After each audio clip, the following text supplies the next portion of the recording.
Welcome, ladies and gentlemen, to the inaugural episode of Superintendents Unplugged, In Depth with Davis, the podcast where we'll dive deep into the world of educational leadership. I'm your host, Addison Davis, and I'm thrilled to have you join me as we embark on the inspiring journey together. As a superintendent once myself, I understand the challenges and complexities that come with leading a school district. But what I've come to realize is that there's abundance of amazing work being done by superintendents all across our country. This podcast is a platform to shine a spotlight on their incredible accomplishments and innovative approaches.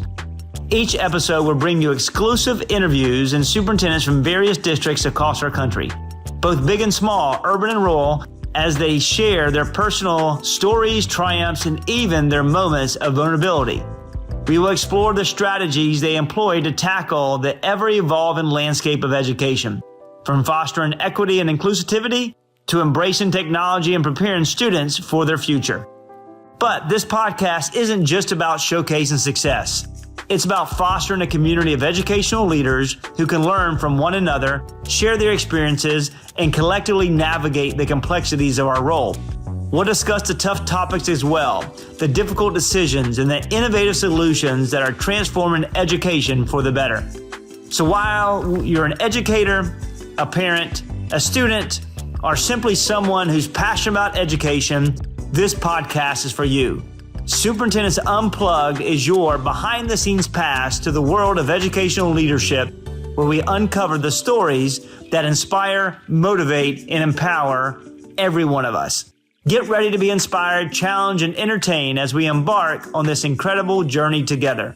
I can't wait to introduce you to the remarkable superintendents who are changing the educational landscape one district at a time.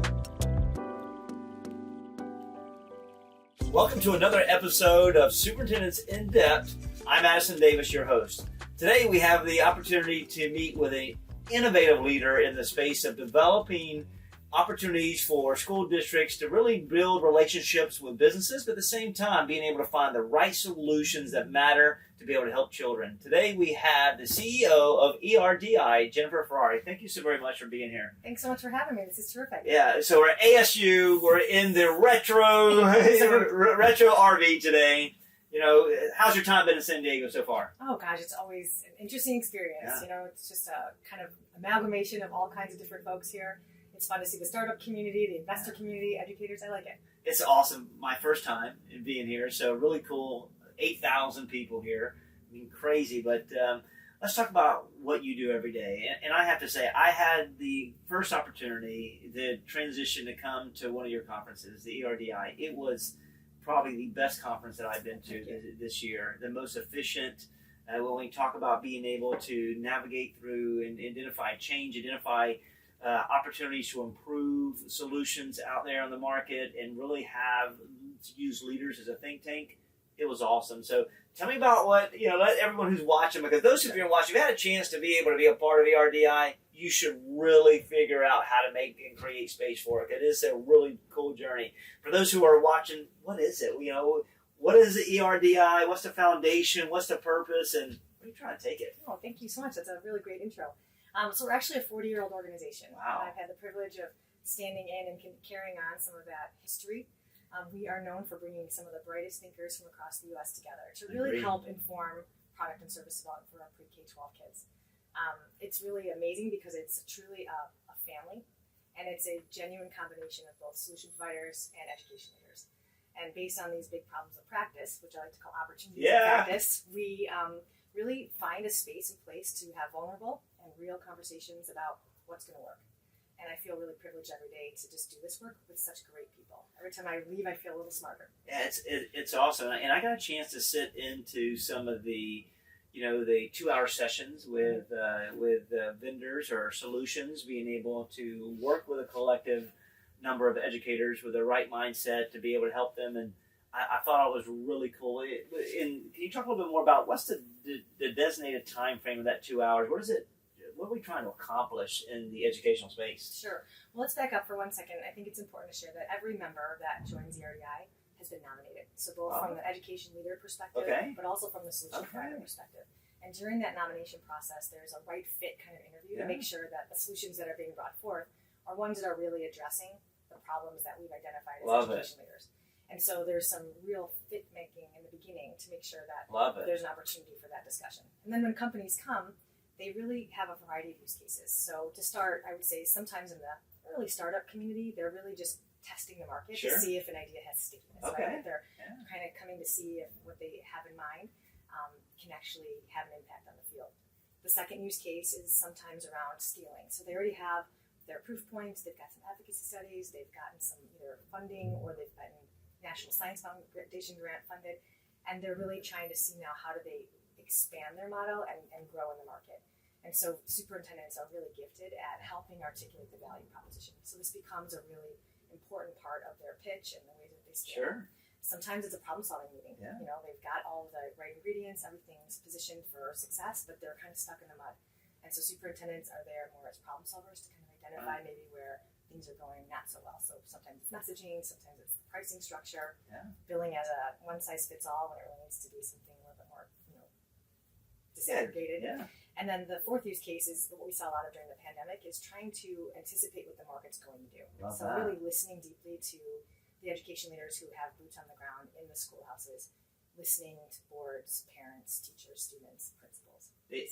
Fascinating, multifaceted approach to readiness levels of corporations and companies trying to get into the market, get stronger in those places.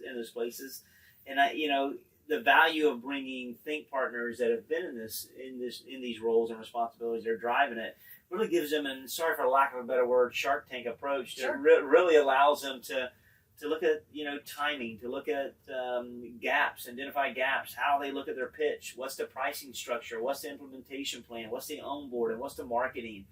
All that makes sense as companies continue to grow legs and do some cool things for children every single day.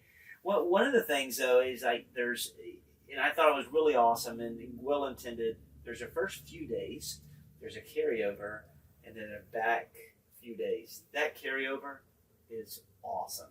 Talk about what that carryover looks like and who attends. Sure. So I would say we are a real community. People say the ERDI family, and sometimes it's funny to say, but really it is. It is. I agree. And ERDI is a membership, so it's not just an event. In many ways, the Institute becomes the convening, the reunion, if you will. And it's what happened in the in-between that makes us extra special. But that carryover, we call it our crossover event, ends up being truly a reunion. And so it's a combination. Lots of fun. Lots of fun. Lots of fun. Lots of fun. Always that way. And it's when the first cohort of superintendents and deputies are together with a second group. And so we literally create it so that Tuesday evening is a time for the entire ERDI community to come together and celebrate and recognize and just be together. I think that is so important because this is all about relationships, right? Absolutely. About creating trust. And you can only move at the speed of trust in this type of work. And I just thought it was fascinating. Well planned, infrastructure is awesome. So as you see, and you've seen so many companies start up to those who are thriving, that are transitioning, continue to be a partner with you and your work. What do you see some of the top trends that we see in education that you maybe want to speak about today? Absolutely, and it's really important that companies are bullish about solving. Right? So you have to listen really carefully to what the educators need. Sometimes I say some of our scrappy startups in particular, I call them the all you got to do kids. All you got to do. No, you really have to listen and understand the nuanced needs of our district leaders. So we query them at the beginning of every one of our events to really have a pulse on what it is that they're facing. So a couple right out of gate, we believe strongly, call it what you want, that all kids need access. And so we're unapologetic about championing for all children. Awesome. All means all. We also know that you have to have healthy, happy workforces and happy, healthy children in schools to have a good community. And so we're going to really be careful about making sense of belonging, being really aware, and taking care of people, specifically after the pandemic. And so those two kind of first filters are what we think through all of our work.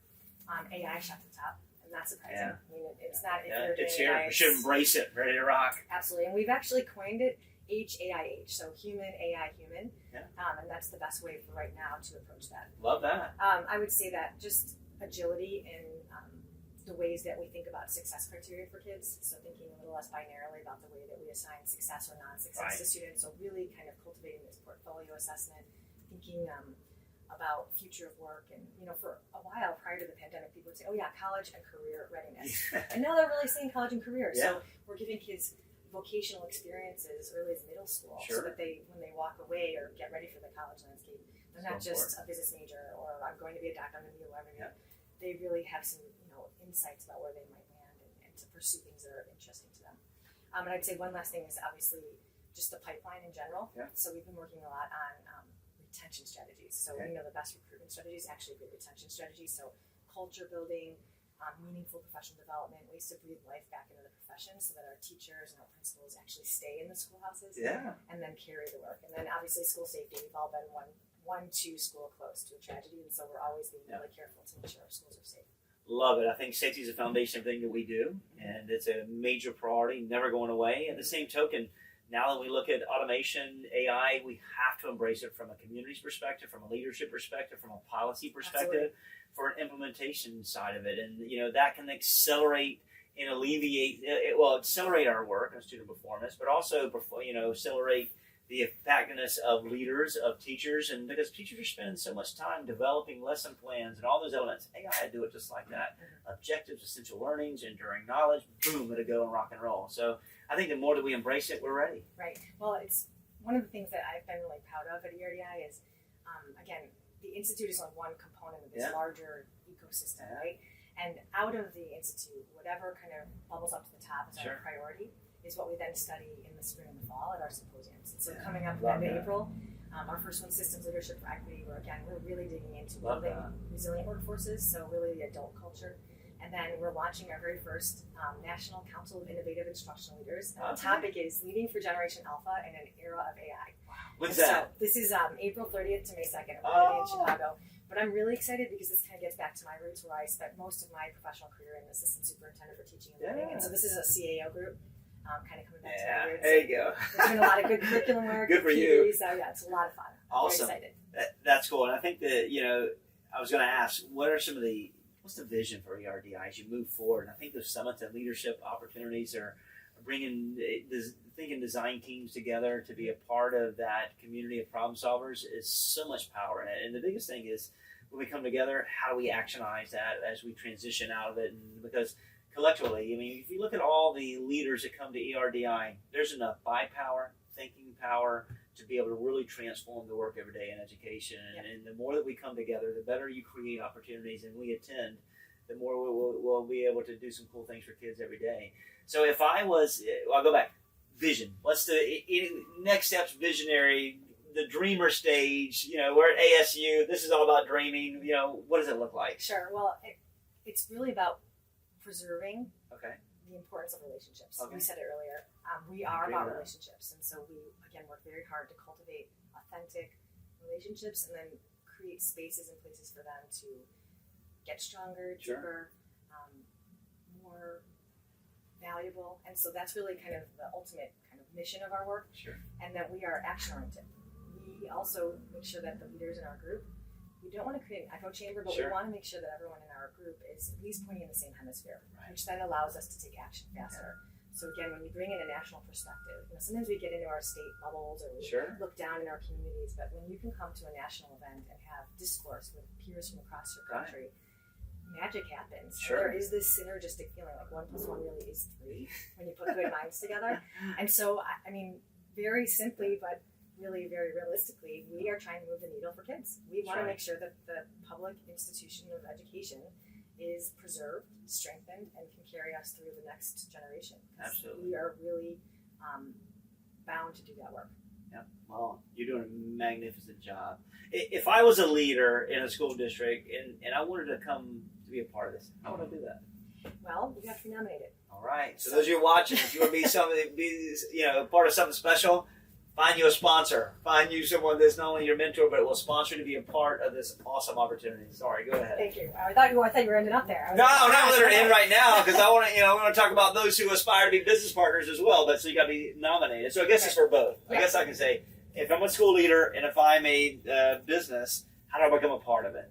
Sure. Well, we have 2 different kind of strands. So if you're a startup, that we see that you have a good fit. Gotcha. And that you are really tackling something that we're dealing with. Sure. We do sponsor essentially about 5 to 6 what we call incubator companies at each of our events. So there's a really That's cool. fun kind of ASC Yeah. GSV vibe there that Yeah. helps lift the floor for everybody and kind of Cool. keep us on our toes. Those are sometimes the most fun because they're also the most rapidly growing. Sure. And so we'll work with a startup community. And then we obviously have our companies that have been kind of strongholds and kind of really big partners in our districts, and they are coming there to study different things. So really, if you could always call us, and we'd be happy to check you out and have a conversation. But again, we're really wanting to make sure that people understand that ERDI is not a transactional organization. Awesome. Right? We come here to learn and I we come here to study. agree, 100%. On the ground, when I get a chance, my last time I got a chance to visit, it was amazing. I mean, and I feel it. It's not about business development. It's more about understanding the market. How can we get better? What can we do to be able to change who we are to meet the growing needs of superintendents and lean on practitioners to help them get stronger? And I think that, whether that's pivoting, whether that's, looking at different avenues, I think it's perfect. So you heard it today. Today we had a great opportunity to sit down with Jennifer Ferrari, the CEO of ERDI, who's doing special things for education every single day. Thank you for being here. I really appreciate it. Here we go. Thank you so much. It. So Great to be here. for those, if you haven't had a chance to understand and research ERDI, if you're watching, please do it. It is a magnificent opportunity to listen, learn, and grow and get better in the space. So until next time, I look forward to seeing you on Superintendents Unplugged. I'm Addison Davis.